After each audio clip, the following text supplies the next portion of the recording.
Slave man carried master's wife after she fainted. What she did in return shocked him. The July heat of southern Georgia had a way of swallowing sound, of making even the cicadas go quiet under its weight. Magnolia Grove Plantation sat under that oppressive stillness, its white columns glaring against the sun like watchful eyes. Inside, behind tall shuttered windows, the air was thick with the scent of lemon oil and loneliness. Anna Whitfield moved through the wide, echoing hallways with the careful grace of someone well versed in pretending everything was fine. 24. Beautiful in a way she never believed herself to be, trapped in a marriage that had dried her spirit like the sun did the red clay fields.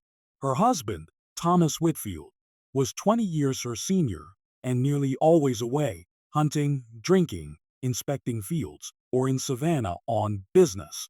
He returned only long enough to remind her of her duties before retreating again into absence. The house was full of people, yet she felt impossibly alone. She had risen early that morning to perform the weekly inspection of the linen room, something she normally left to the head maid, but she needed a task. Today, any task, to quiet the storm inside her chest. Her skirts brushed softly against the polished floors as she walked, her fingertips trailing along the banister. But the heat was unrelenting. By midday, her temples throbbed and her vision blurred at the edges. She ignored it. She always ignored the small discomforts. Being mistress meant composure, silence, smoothness. Outside, the sun burned the fields. Enslaved workers bent over rows of cotton that shimmered like ghosts in the heat. Anna paused by the upstairs landing, hand over her brow as dizziness clouded her. She willed her body to obey her. A mistress did not faint. A mistress. The floor tilted, the world spun, and sound folded in on itself. Then, only darkness. She never felt the wooden floor meet her body. She never felt anything at all. But someone else did. Isaac had been passing through the hallway below, carrying a crate of jars toward the cellar as instructed by the cook. Tall for his age, 21, broad-shouldered, and quiet, he moved with the careful precision of someone who had learned long ago that every motion had to be measured. Every sound mattered. Every step could cost him something. He had learned to read the house the same way others read books. The rhythm of footsteps, the whisper of doors, the shadows of tempers. He knew the mistress's habits only in the way a house slave was forced to, observing without seeming to, listening without reacting, moving silently around the needs of others. He was halfway past the staircase when he heard the faintest thud, soft, muffled, wrong. He froze. No one else was near. No maid's chatter. No overseer's boots. Another instinct took hold, one deeper than fear, older than caution. Something human. He set the crate down carefully and rushed up the stairs. At the top, he found her crumpled on the polished floor, her pale hand resting limp beside her. Her hair, normally pinned in perfect order, had spilled across the boards like a curtain of gold. "Mistress?" he whispered, afraid to touch her, afraid not to. She didn't stir. The heat pressed down from above, suffocating. Sweat rolled down his neck. He reached toward her, hesitated, then placed 2 fingers gently against her wrist. A pulse! Weak, but steady.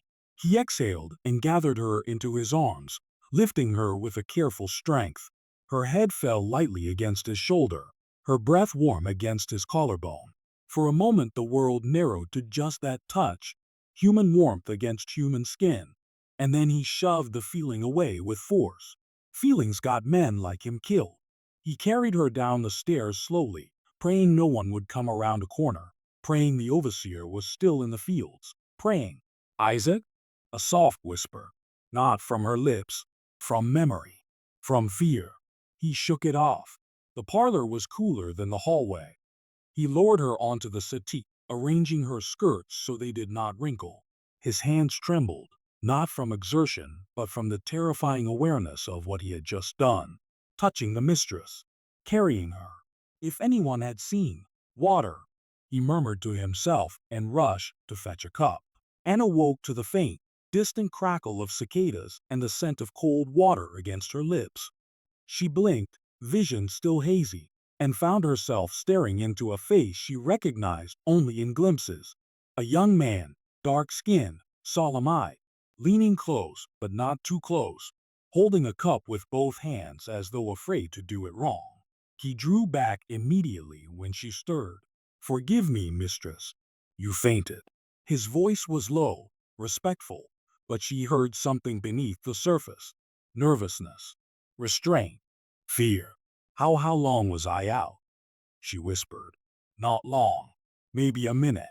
She pushed herself upright, and dizziness washed over her again. She steadied herself. He reached out instinctively to help, but snatched his hand back before touching her. Something in her chest tightened at that. The violence of restraint in someone so gentle. "You carried me?" she asked softly. He bowed his head, waiting for anger, punishment, anything. "Yes, mistress. I had to." "You were.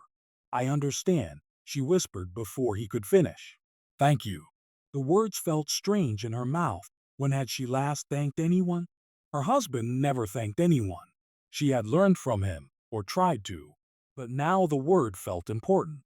Necessary. Isaac's throat worked as though he did not know how to swallow such a thing. "You did nothing wrong," she added, surprising even herself. He nodded once but did not lift his gaze. "Do you need the doctor, mistress?" he asked. "No, no. Just the heat." She paused. "Could you close the shutters a bit? The sun is too strong." He obeyed silently, moving with an ease that made the room seem smaller around him. She watched him from the corner of her eye, the way he carried himself, the muscles shifting beneath his shirt, the care he took not to disturb anything he passed.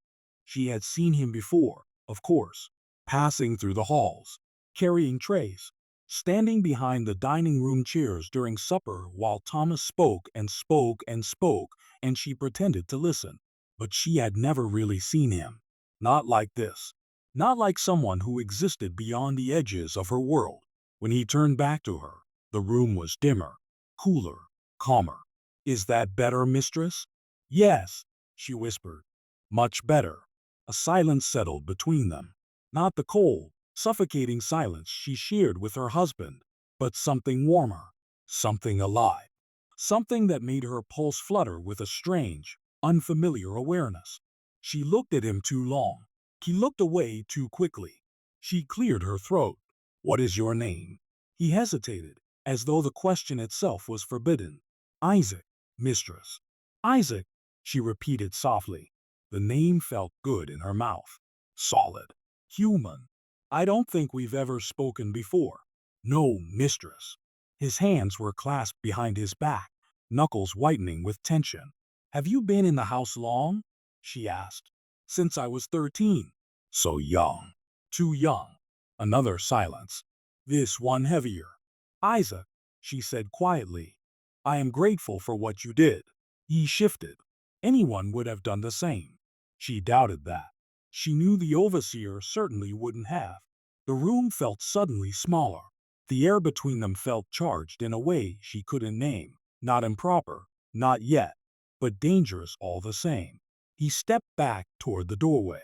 "If you don't need anything else, mistress, I should return to my duties." The word slipped out too quickly. "Of course." He bowed his head and turned to leave.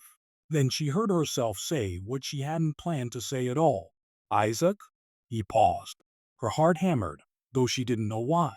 "If I ever need assistance in the house, may I ask for you?" He froze, not visibly, but she could feel the shift in the air, like the moment before a storm. "Yes, mistress," he said quietly. "You may." Their eyes met only for a breath, one brief, forbidden moment, and something inside her stirred, something she did not yet understand. Then he was gone, leaving the room colder, and she realized she was holding her breath.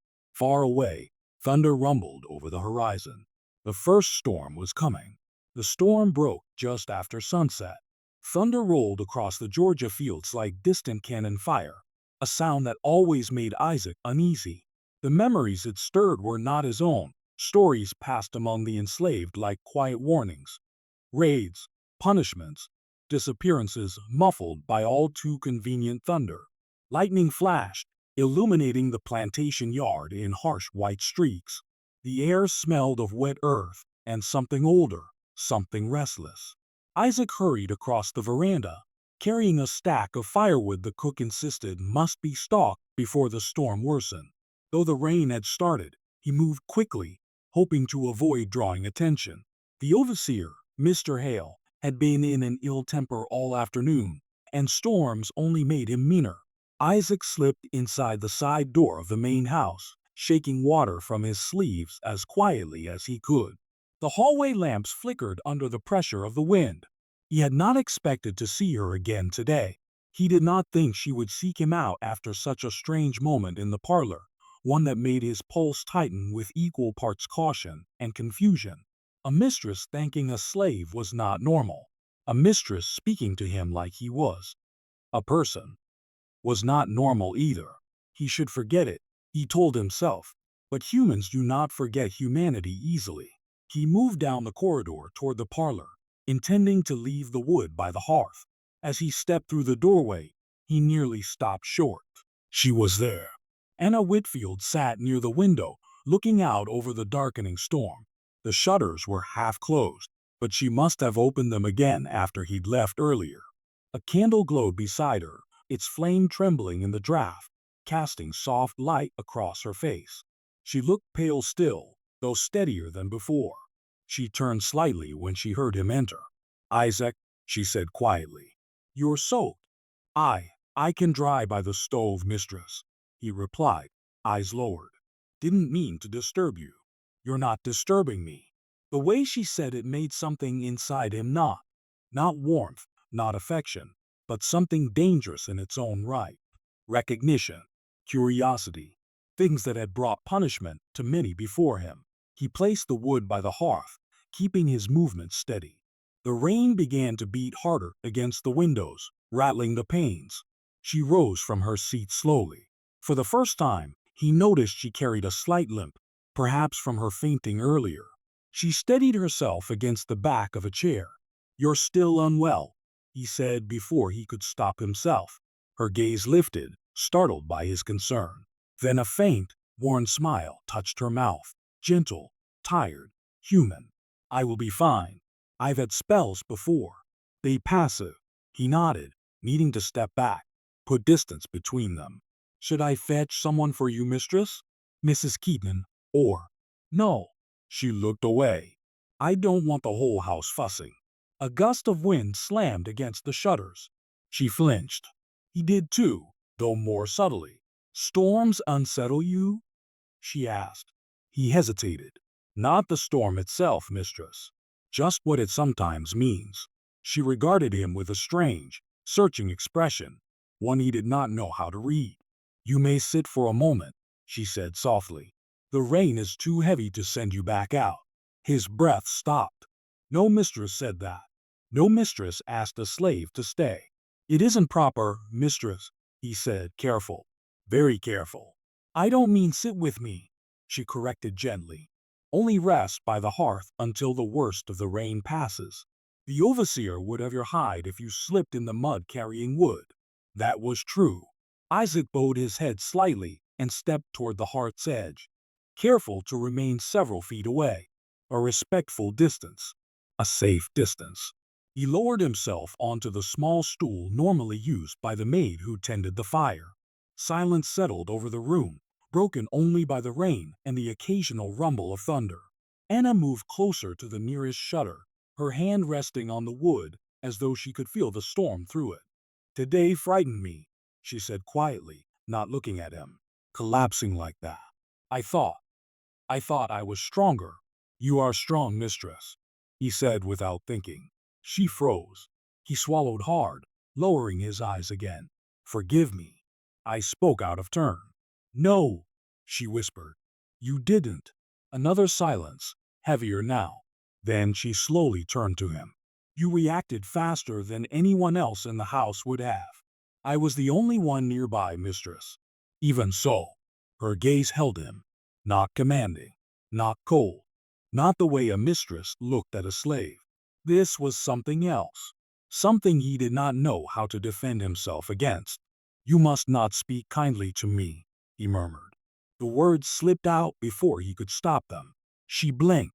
"Why?" "Because someone will hear," he said. "Because people will notice. And when they do, it's never the mistress who pays the price." A flicker of understanding crossed her face. Quick, sharp, painful. She sat slowly in the chair opposite the hearth, the candlelight outlining her features. "You're right," she whispered. "Of course you're right."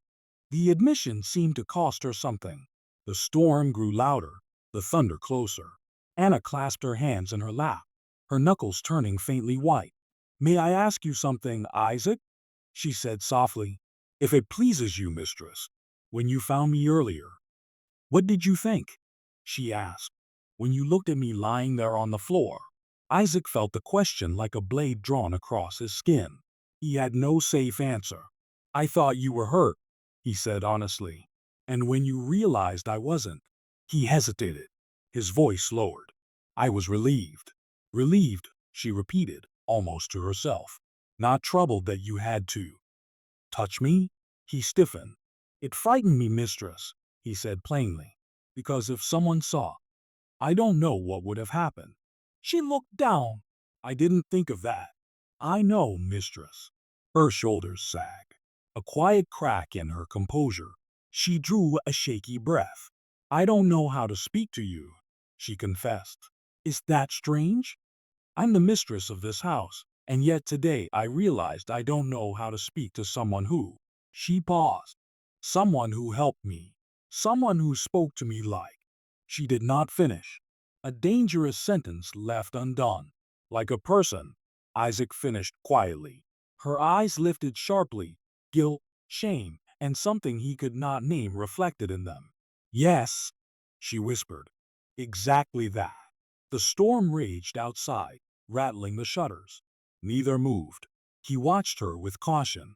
She watched him with something far more fragile. "I see much more than people think," Isaac said finally, careful but truthful. "I know you do." Her voice trembled faintly. "I saw it in your eyes today. I've seen it in passing before, but today I truly saw it." Lightning flashed, illuminating her face in stark white for a heartbeat. Then the room fell dim again. "Mistress," he said softly, "it is dangerous for you to notice things about me." "Is it more dangerous for you?" she asked quietly. "Or for me?" He almost smiled, almost. "Always for me, mistress." Her throat tightened. "But I appreciate your concern," he added, forcing the words past his fear. "It isn't something I'm used to." She looked away immediately, blinking too quickly. "I don't know what's happening to me," she whispered. "Today felt different. I felt seen. And I can't remember the last time I felt that." Her voice broke on the last word. Isaac looked toward the window, toward the storm, anywhere but her face. Emotion from a mistress was as dangerous as anger, maybe more. "Mistress," he said carefully, "you should not confide in me." "But there's no one else to confide in," she answered, the words slipping out raw. His breath caught. Thunder boomed overhead. The wind howled. And for one suspended moment, they stood on the edge of something neither could name, something neither wanted nor sought, but something that had found them nonetheless.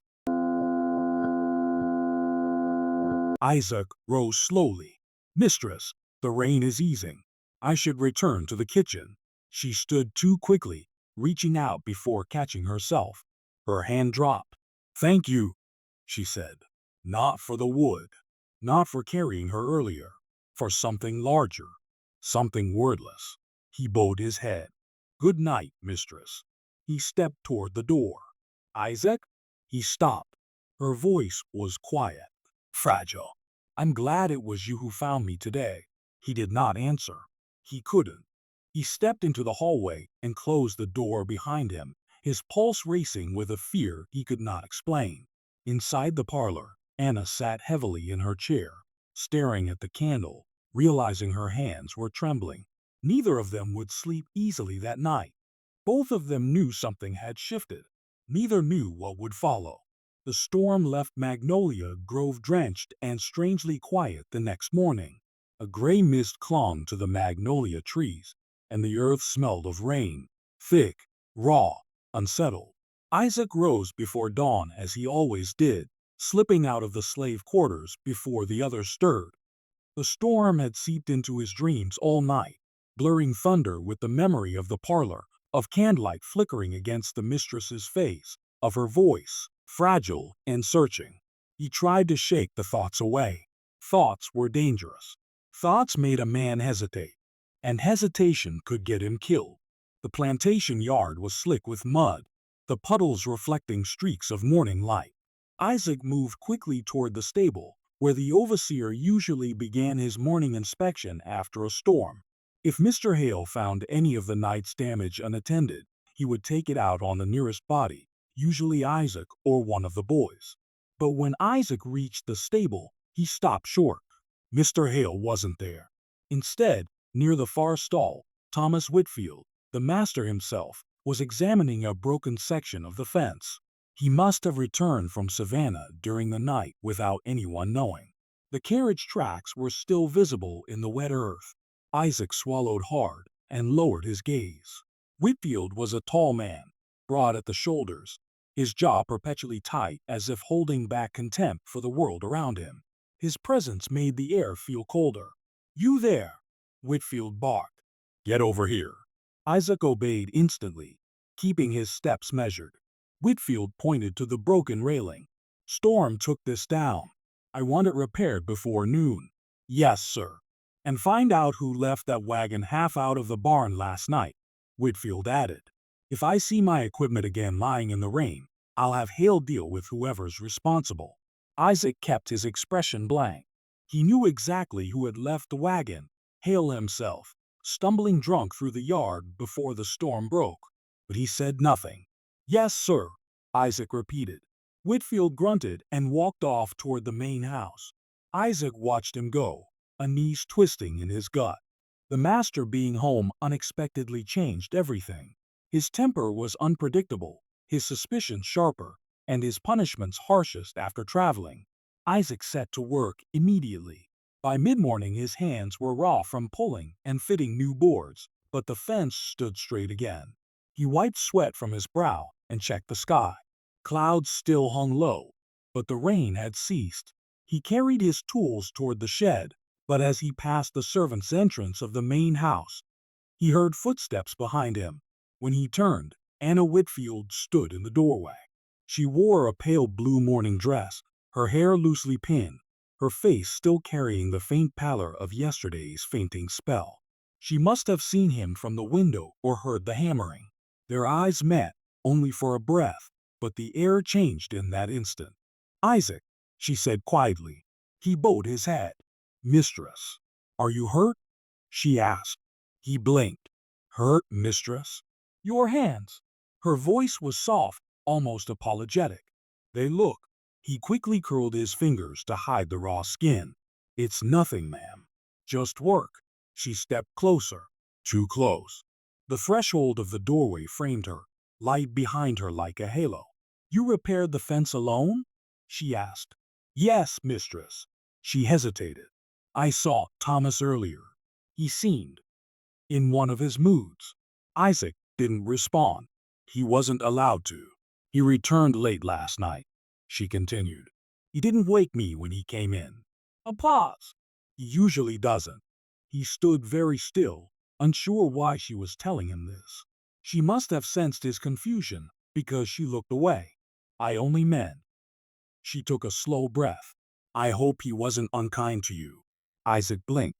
No mistress asked such a thing. Not in earnest. "He gave instructions," Isaac said simply. "Nothing more." She nodded, but her shoulders relaxed with visible relief. Another silence stretched between them, longer, heavier than the one in the parlor the night before. She opened her mouth, then closed it again, as though fighting with words she didn't know how to release. Finally she said, "You should come inside."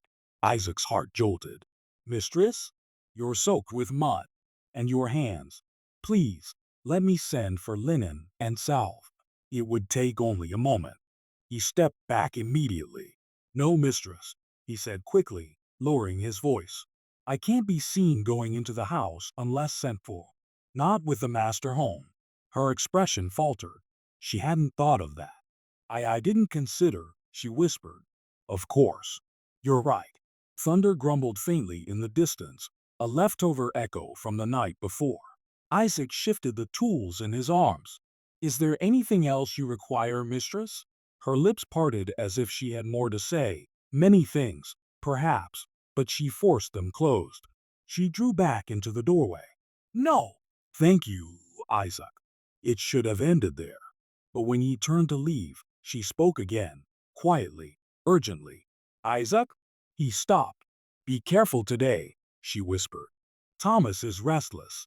And when he's restless, he notices things." Said too. Isaac's breath caught. She had noted.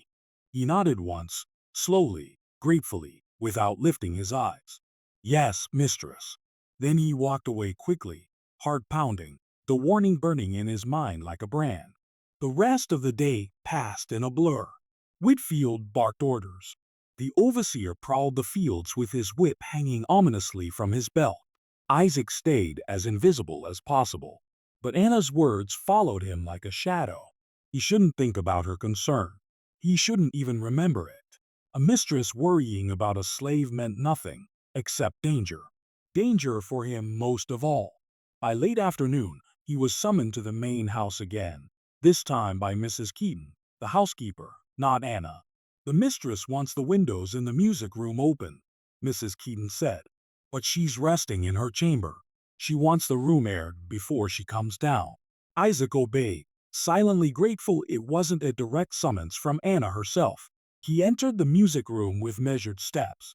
It was dim and quiet, the piano covered, the curtains drawn but not fully closed. He moved toward the tall windows and unlatched the shutters, letting in a soft breath of humid air. As he worked, he heard footsteps in the hallway. He stiffened. Then her voice. "Is someone in there?" He froze. He hadn't expected her. Anna stepped into the room before he could announce himself. She seemed startled to find him there, unprepared, uncertain. "Oh," she said softly. "I didn't realize it was you." "I was told to open the windows, mistress," he said quickly. "I can leave." "No," she blurted. Then, slower. "I mean, it's all right." The air between them felt charged again, quiet, dangerous, impossible to ignore. She stepped farther inside, her hand trailing along the piano's covered edge. "I used to play," she said suddenly, "before I came here." Isaac did not know why she told him, but he listened. "I haven't touched a piano in years," she continued. "Thomas says it's childish or frivolous." Her tone hardened faintly. "I suppose my interests became unimportant after I became his wife." Isaac said nothing. He could not. But she kept speaking, almost as if she needed the words to breathe. "Sometimes I wonder who I might have been if I'd married differently," she whispered. "If I'd been allowed to be myself." Isaac's chest tightened, not from emotion he dared not feel, but from a deeper ache. The realization that even her world, gilded as it was, had chains of its own. He adjusted the final shutter, letting in one last breath of air. "You're quiet," she said. "I should be, mistress, because I speak too much." "No, ma'am," he said softly, "because it is safer that way." Her eyes flickered, not offended, but stung. "Would you prefer not to speak with me?" she asked gently. Isaac's breath caught. The question was not simple, not harmless. "It is not about what I prefer," he said carefully. "It is about what keeps us both from trouble. But I'm not trying to get you in trouble." "I know," he said. "And that is the trouble." The truth hung in the air, like thunder waiting to break. Anna stepped back, her breath unsteady. "I don't know how to fix this," she whispered. Isaac lowered his gaze. "There is nothing to fix, mistress. There is only the world as it is." "And the world as it feels," she murmured. He stiffened. Lightning cracked faintly in the distance. "It's getting dark," Isaac said quickly. "I need to finish the shutters." But when he moved toward the window, he sensed her stepping closer behind him, not touching him, not daring. But her presence was almost a physical pressure, an unspoken plea for something neither of them could name. Isaac, she said quietly. Please, mistress, he whispered, his voice tight. Don't say more. She froze. Not offended, not angry, just aching in some hollow place he had never meant to reach. The light faded. The room dimmed. Finally she whispered, You may go. He bowed his head and left without looking back. But he felt her eyes on his shoulders until the moment he disappeared down the hallway. And she stood alone in the music room, trembling, understanding for the first time that she had crossed a line, not with affection, not with desire, but with recognition. And that was dangerous enough.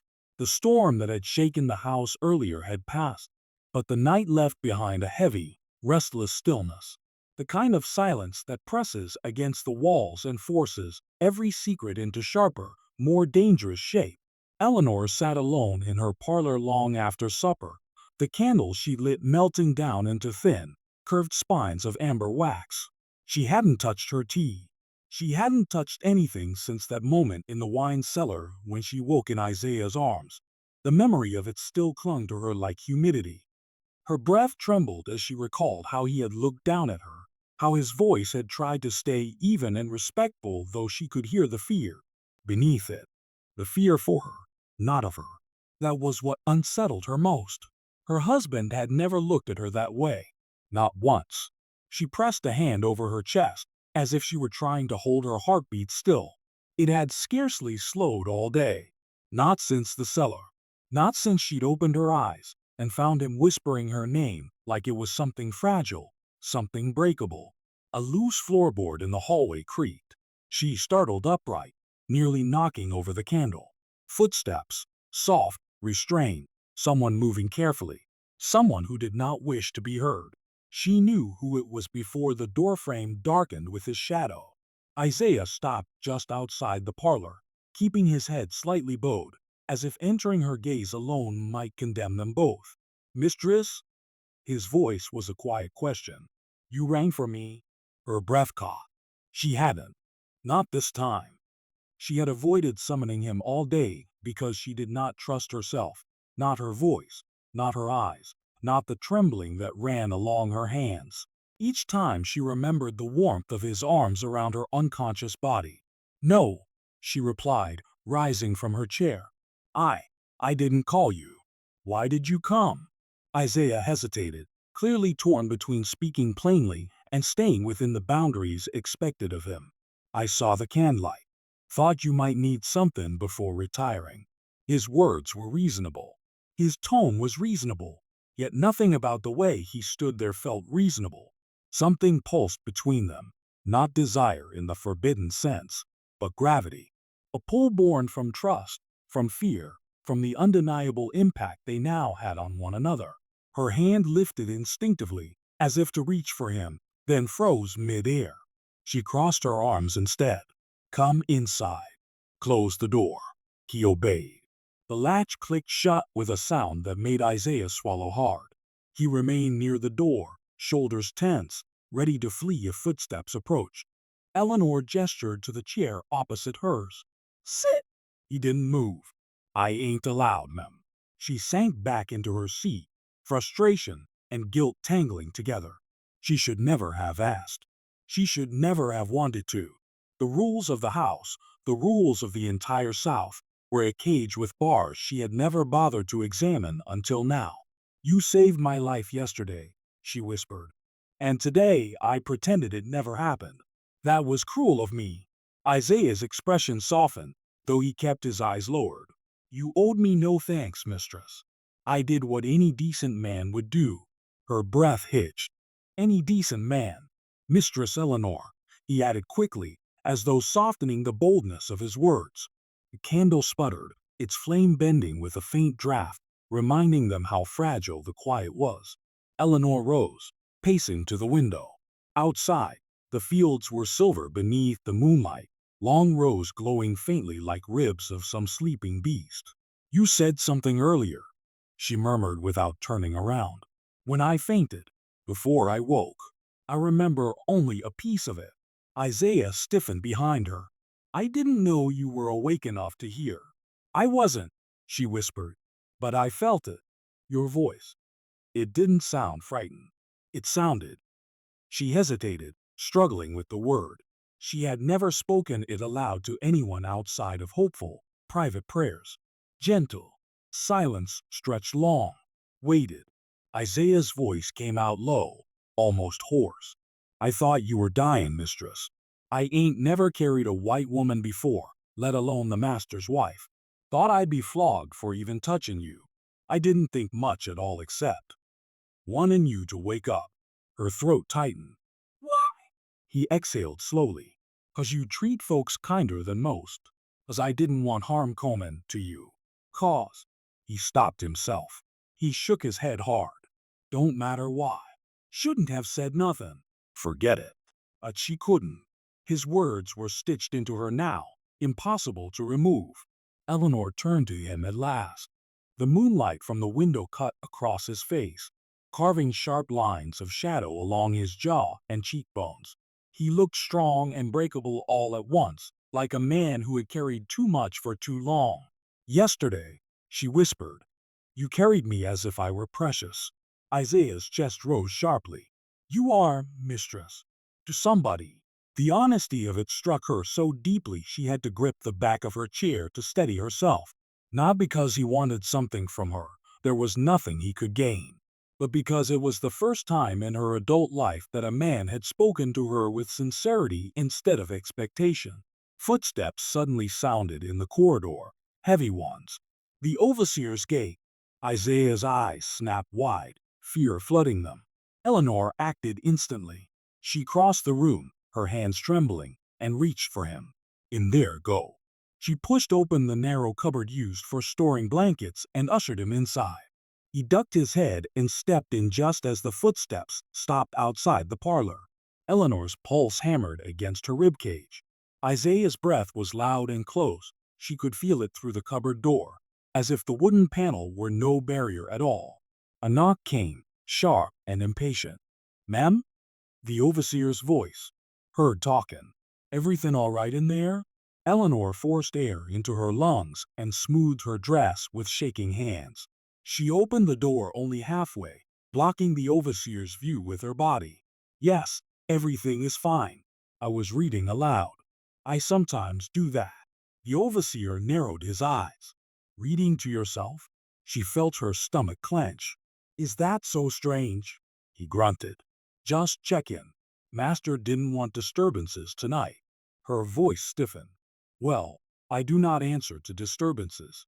Now, good night." He hesitated, too long, but finally turned away and walked down the hall. Eleanor waited until his footsteps faded into the distance before exhaling. Her knees nearly buckled with relief. She opened the cupboard slowly. Isaiah came out, face damp with sweat, breath uneven. The terror of what almost happened clung to him visibly. "Ma'am," he whispered, "you could have been whipped for hiding me." "I know," she said, barely audible. "Why'd you do it?" Her voice trembled. "Because I couldn't let him speak to you the way he does. Because you saved me. Because—" She drew a breath that felt too big for her lungs. "Because I wanted to." Isaiah stared at her then, really stared, and something inside him softened and hardened at once, as though caught between gratitude and fear, between hope and danger. "We can't keep meeting like this," he said quietly, though his voice carried a tremor that betrayed the truth. He did not want to stop. "I know." "But we will," Eleanor whispered, almost as if confessing a sin, "because there are too many things left unsaid." Isaiah's jaw clenched. "Mistress." "Eleanor." Her voice broke. "Please." For the first time since she had known him, Isaiah lifted his eyes fully to hers. Not with longing, not with presumption, but with recognition. As if hearing her name spoken that way shifted something in him that could not be undone. A gust of wind rattled the windows. The candles sputtered. Their shadows leaned toward each other across the floor, closer than either dared to move. Neither reached out.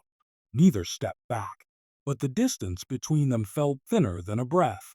Eleanor swallowed. "Isaiah." Meet me tomorrow, near the old oak. After dusk. His chest rose sharply. It ain't safe. Nothing about this is safe, she whispered. But I need to speak with you again. Isaiah's silence stretched long. He wrestled with it, with fear, with instinct, with the knowledge that he should refuse. At last he gave a small, pained nod. I'll come. Eleanor closed her eyes with relief or terror. She could not tell which. Maybe both. He slipped out the door silently, vanishing into the corridor like a shadow reclaimed by the night. Eleanor stood alone in the parlor, breath shuddering, heart racing, feeling that the world she knew, the world she once believed was unchangeable, had begun to tilt beneath her feet.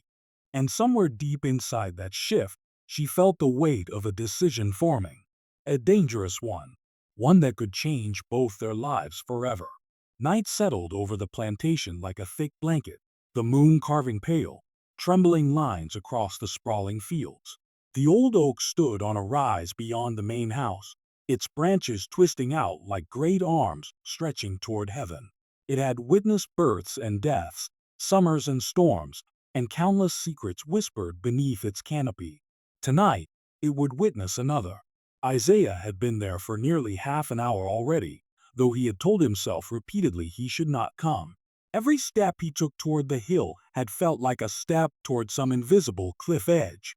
But each time he tried to turn back, something pulled him forward again, something he could not name without stepping into danger even deeper than this meeting. He leaned against the trunk, arms folded, trying to steady the unease twisting through his gut. The cicadas hummed loud in the brush. Somewhere far off, one of the night guards called to another, their lantern light flickering like distant fireflies. Isaiah kept his eyes on them until they moved out of sight. He had learned long ago that safety was not a thing a man like him could count on. Only vigilance. Only silence. Only survival. Footsteps approached lightly along the dirt path. He straightened, not with anticipation, but with dread, preparing to flee if it was the overseer or another slave who might draw the wrong conclusion. But when she emerged from behind the rise, lantern in hand, wearing a deep blue shawl wrapped tight around her shoulders, Isaiah let out a slow, tight breath he hadn't realized he'd been holding. Eleanor stopped a few paces away. Her chest rose and fell unsteadily. If he didn't know better, he would have thought she had run. She spoke first. I didn't think you'd come. Isaiah hesitated. I shouldn't have. Even in the dim glow of her lantern, he could see the flicker of emotion on her face. Not disappointment exactly, but something softer, something wounded. But you did, she whispered. He looked away. Eleanor stepped closer, not enough to cross any line, but enough that he could feel her presence like a change in the air, warmer than the summer night. You said there were things left unsaid, she murmured. I feel that too. Isaiah clenched his hands. Mistress. Eleanor. This ain't a path either of us can walk without paying a cost. I know. No, ma'am, he said, voice rougher. You think you know, but you don't. If someone sees us out here alone, like this, the rumors alone could. He couldn't bring himself to finish. The consequences were unspeakable. Eleanor's voice trembled. I am not afraid of rumors. He turned back to her sharply. Then you ain't thinking clearly. She flinched, not from his tone, but because she knew he was right. A long silence settled between them. The branches of the oak shivered overhead, dropping small leaves that danced between them in the lantern light. At last, Eleanor drew a deep breath. Isaiah. What I felt in the parlor, what happened in the cellar, I haven't been able to put it from my mind. His jaw tightened. And you think I have? The honesty startled her. He hadn't meant to speak it aloud. She could see it in the way he looked away immediately, as if the truth itself might burn him. She stepped closer, still at a careful distance, her lantern lighting his face more clearly now. I need to understand something, she whispered. When you carried me, when you spoke to me, what did you mean? Isaiah ran a hand over his face, tortured and wary. It don't matter what I meant. It ain't a thing that can exist in this world. Not in this place. But the words. Were a mistake, he cut in. His voice wasn't harsh, but heavy, laden with regret. Eleanor swallowed hard. A mistake to speak, or a mistake to feel? He closed his eyes briefly, as though her question struck somewhere deep. When he opened them again, they were filled with something aching, something impossible to hide. Mistress, he murmured, feelings don't change the laws of this land, or who holds the whip, or what happens to a man like me if someone thinks he forgot his place. His voice cracked at the end. He hadn't meant for her to hear it. Eleanor stepped forward another half step without thinking. He saw the movement and backed up immediately, shaking his head, hands slightly lifted. No, he whispered. Don't come closer. Somebody see us standing too close. It'll be my back that pays for it. She froze at once, the reality of his fear cutting deeper than any distance ever could. A moment passed. Then another. When Eleanor finally found her voice, it was softer than the night breeze. Then we'll stay apart, she said, but still speak. Still understand each other. I can't bear the thought of ignoring what passed between us. Not when it saved my life. Not when it changed something in me. Isaiah looked at her sharply. Changed what? The lantern flickered. Eleanor's breath trembled as she answered.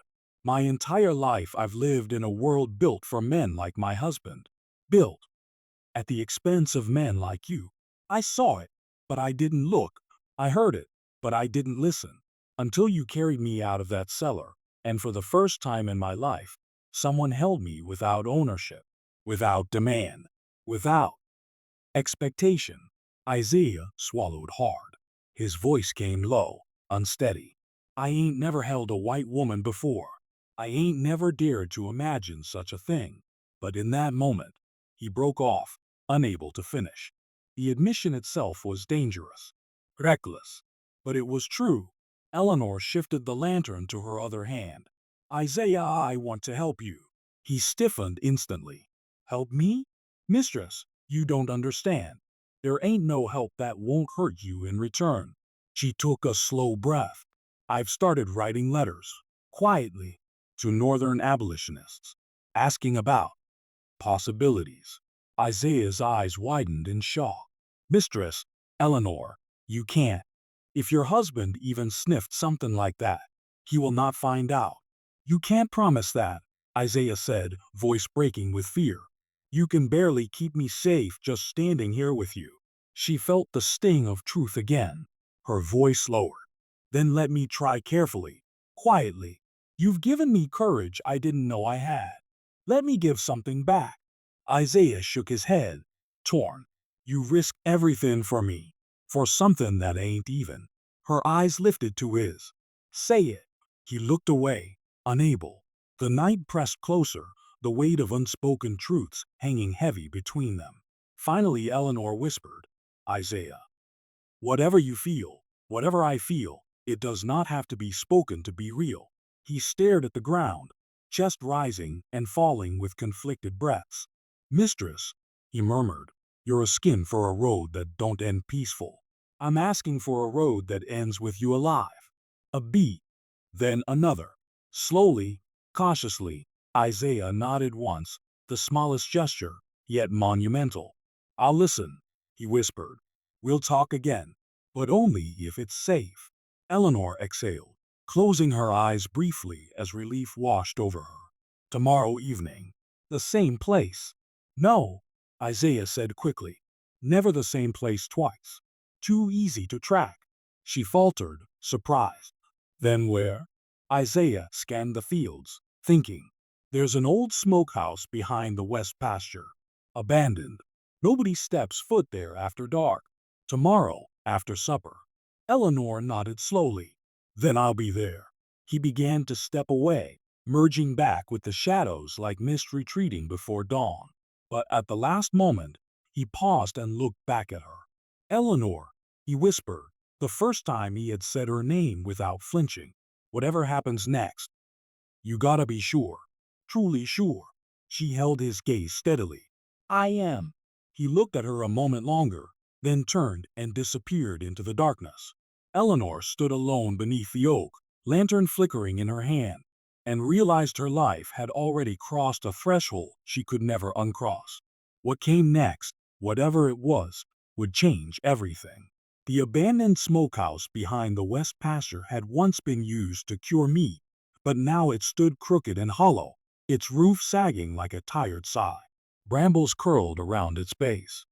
The wooden boards were gray with age, and the small window near the back had long since shattered, letting in a thin slice of moonlight that fell across the dirt floor. Eleanor reached it just after nightfall. She kept her shawl tight and her lantern lowered to avoid drawing attention. Her heart hammered violently, as if it feared for her as much as she feared for him. Every step had felt like a trespass, not on land, but on the life she'd accepted for far too long. The air smelled faintly of smoke and damp soil. Somewhere far behind her, dogs barked. The plantation never truly slept. The door, half off its hinge, creaked lightly as she slipped inside. At first, she thought she was alone. Then Isaiah stepped out from the shadows. He moved with quiet caution, scanning the fields behind her before shutting the door just enough to keep the wind out, but not enough to trap them. An instinct he had learned young, an instinct to never block an escape route. "You made it," she whispered. Isaiah nodded, his face tense. "I had to come early. Overseer been restless tonight.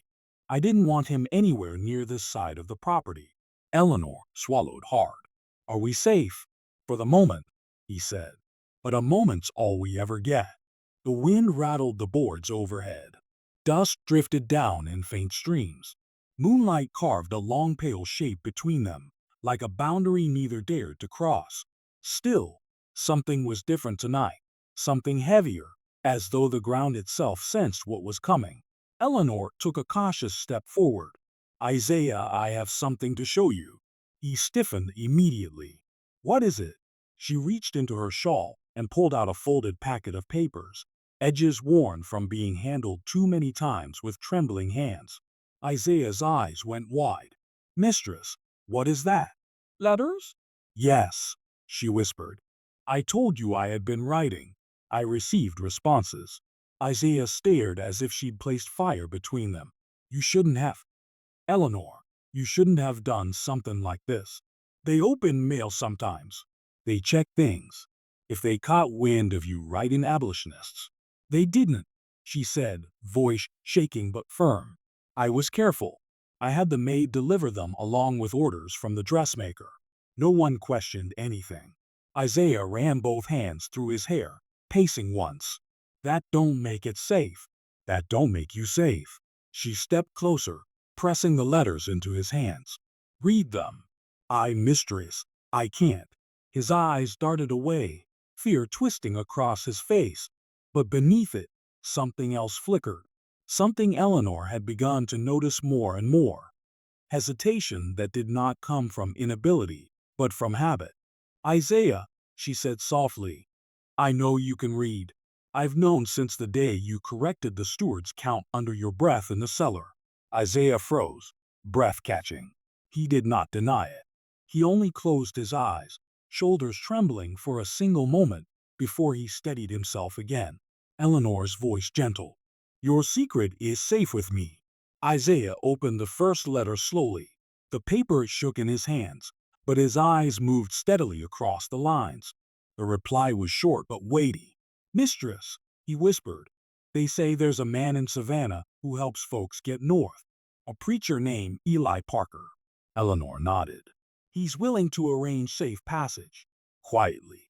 "He said if someone from the plantation needs help, he can meet them at the river crossing. But it has to be soon, before suspicion rises." Isaiah lowered the letter, swallowing hard. "You're talking about running. I'm talking about you surviving." He stared at her, the enormity of it carving grief and shock into his features. "If I leave, they'll punish everyone they think helped. They'll punish the men in the quarters. They'll punish me," Eleanor finished. "They will think I was involved."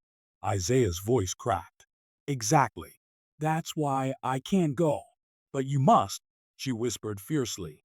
"Isaiah, if you stay here, if the overseer grows more suspicious, If my husband returns and sees something in my eyes he doesn't like. She couldn't finish. Isaiah stepped back, shaking his head. If I run, you'll pay for it. I can't let that happen. I won't let that happen. Eleanor exhaled sharply, emotion tightening her throat. You think I'd rather live safely while you suffer? You think I could go on knowing I did nothing when I had the chance to help you? He looked stunned by her desperation. The wind moaned through the broken window, scattering dust through the moonlight. Isaiah's voice dropped into a painful whisper. You're talking like my life matters more than yours. It does, she said. He flinched as if struck. Mistress, don't say things like that. Eleanor, she corrected gently. Say my name. Please. He swallowed, jaw trembling. Eleanor, if someone finds out about these letters, they won't. You can't promise that, he whispered again. She stepped closer until the moonlit boundary fell between them like a trembling line. No, I can't. But neither can you promise what tomorrow will bring if you stay. Isaiah looked at the letters once more. His hands shook. Hope and terror battled in his expression, two things he had learned never to hold at the same time. He folded the letters carefully, almost reverently. When he spoke, his voice was raw. When? 2 nights from now, Eleanor said. After midnight. The preacher will wait until dawn. You must be there long before the sun rises. Isaiah nodded slowly, reluctantly, painfully. And you? She hesitated. The truth pushed against her ribcage like something trying to break free. I don't know yet, she admitted. If I go with you, I risk everything. If I stay, I risk betraying everything I now believe. Isaiah's voice shook. Eleanor, don't throw your life away for me. She stepped closer to him instinctively, too close. He reacted instantly, stepping back, hands raised in fear of what it would mean if anyone saw. The distance remained, but the emotion didn't lessen. He looked at her with grief she had never seen on another human face. I know what you want to say, he whispered. But don't. Please don't. Not here. Not like this. Isaiah, if you speak it aloud. He closed his eyes. There ain't no turning back. Not for either of us. Tears welled in her eyes. There's no turning back already. He looked away, jaw clenching, breath shuddering in his chest. Eleanor, I can't say what's in my heart. If I do, it'll get us both killed. She wiped her cheeks quickly. Then don't say it. Just live. Live so that someday, somewhere, you can choose your life instead of surviving inside someone else's. Isaiah stared at her for a long, trembling moment. The moonlight shook on the floor as the wind rattled the boards again. Finally he nodded, once heavy. I'll go, he whispered. If it keeps you safe, I'll go. Eleanor's breath broke with quiet relief and heartbreak fused together. Thank you, she whispered. Isaiah stepped back into the shadows, preparing to slip out into the night. But just before he left, he turned toward her one last time. In the pale slice of moonlight, their eyes met. It was not a confession. It was something deeper, something that did not need words to be understood. Then Isaiah disappeared into the night, walking quickly and silently across the fields. His shadow stretched long behind him, swallowed slowly by darkness. Eleanor remained in the smokehouse until her lantern burned low, gripping the shawl tight around her shoulders as the night grew colder. 2 days from now, everything would change, whether she was ready or not, whether the world allowed it or not, and whether she followed him or stayed behind. She knew one thing with aching certainty. Nothing in her life would ever be the same again.